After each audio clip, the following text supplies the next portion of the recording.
Can you list 5 things men need to unlearn? Vulnerability is not a weakness, but it's a strength.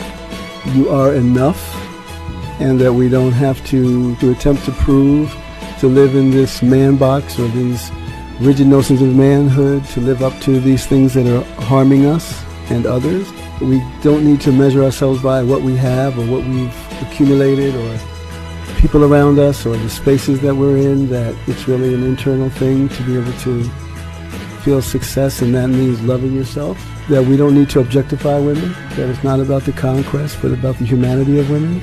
You know, one of the things that Tony says at the end of his TED Talk is that the liberation of men is directly tied to liberation of... Now I think this video was very refreshing. In 2024, they have such a very rigid view of men. Men have to fit into this very small box. You can't have emotion. In some cases, you can't have opinions. And now men have been programmed to think that being vulnerable is a weakness. And all these things are so far away from what they should be. Men have emotions just like anybody else. They deal with things just like anybody else. And a lot of men have a lot of pressure on them. Like I said, in 2024, a lot of men are measured by the things that they have, their accomplishments. And while I do feel that we all should strive for something, every man needs to know his own intrinsic value on his own. At the core, if you lost everything else you have, who are you? And know that every man on this earth has a purpose. Let me know what y'all think in the comments, and don't forget to follow my elevator.